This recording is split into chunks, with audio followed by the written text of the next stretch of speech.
There are stories the earth never forgets. Stories whispered by the wind through the trees and carried in the tears of those who once dared to love too deeply. This is one of those stories. You are watching Tales by Omoh. Somewhere in a quiet African village, surrounded by vast palm trees and red earth roads, lived a man, his wife, and their only son, Obinna. They were not rich, but they had what money could never buy: peace, love, and laughter. Every morning, the father, a strong, humble palm wine tapper, would climb the tallest tree before the sun rose. And from below, his wife and their little boy would watch him, waving, smiling, waiting for him to descend with the sweet sap that sustained their home. But one morning, the wind shifted. The palm tree swayed differently, and life changed forever. As the father climbed, his foot slipped. The villagers heard the crack of wood, the cry of a man, and then silence. When they reached him, he was lying still on the earth he had always honored. They rushed him home, wrapped him in mats, and began to pour every herbal remedy they knew. But poverty is a cruel god, and medicine a luxury they could not afford. For weeks, he groaned and bled inside, until one night, his breathing slowed and then stopped. From that day, the laughter in their home died. Obinna was only 10. His mother, Mom Nkechi, became both mother and father, strength and hope. She sold vegetables, carried baskets under the sun, and prayed in the market corners. Her palms grew rough, her back bent, but her spirit unbroken. Each morning, before Obinna left for school, she would hold his hands and whisper, "My son, promise me you'll never let poverty win. Promise me you'll become the man your father dreamed you'd be." And Obinna would nod, his eyes glistening. He studied harder than everyone. When his classmates bought books, he borrowed. When others ate rice, he managed Gary and groundnut. At night, his mother knelt beside a dim lantern, praying for the child she loved more than her own life. Years passed. Against all odds, Obinna made it through primary school, then secondary, and finally university, all through the sweat and pain of one woman's hands. When he graduated, the village celebrated him as a star, the boy who would break the chains of poverty. But reality is never that kind. Back in the village, Obinna searched for jobs. He tried repairing radios, fixing phones, helping traders carry goods. He pushed wheelbarrows, fetched water, even drove a bike.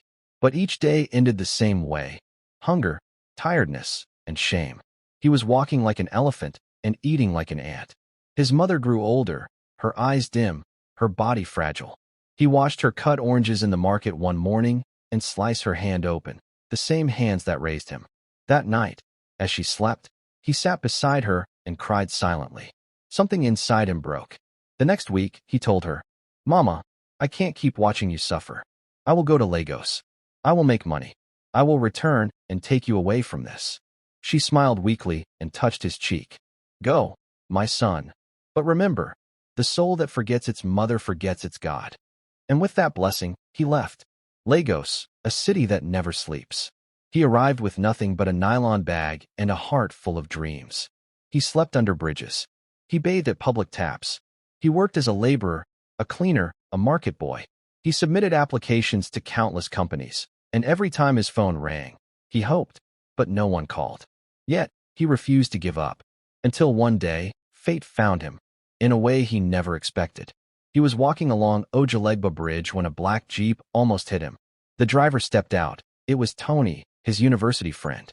Tony was unrecognizable: gold watch, designer clothes, expensive car. Tony hugged him warmly and said, "Obinna, my God, look at you. Come with me. You can't live like this."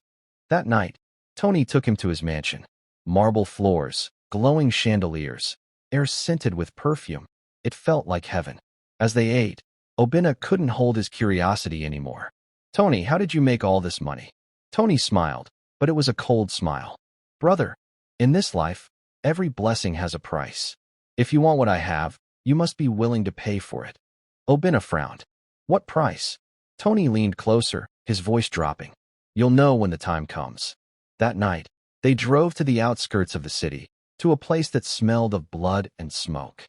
Men in red wrappers circled a fire, chanting. The air was thick. Obinna's heart pounded. Tony whispered, "This is where kings are made." A deep voice from the shadows called out his name. Obinna, son of Nkechi, do you desire wealth that eyes have not seen? He hesitated, but the faces of his mother's wrinkles flashed before him. Her empty kitchen, her hunger. He nodded. Then the one you love most must die, the voice said. He froze. My mother? No, not her. But the voice thundered again. You cannot serve two masters.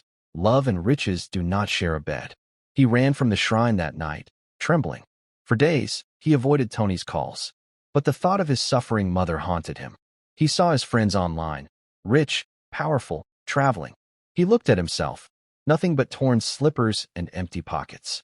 And then, one night, he broke. Mama is already old, he whispered to himself. Maybe her time has come. Maybe this is how I can finally give her peace. The next day, he traveled to the village. His mother, weak but joyful, ran into his arms. They cooked together, talked, and laughed. That night, while she slept peacefully, he mixed poison into her pap. And as she took her first sip in the morning, she looked at him and said softly, My son, I'm proud of you. Then she collapsed. Obinna screamed her name until his voice broke.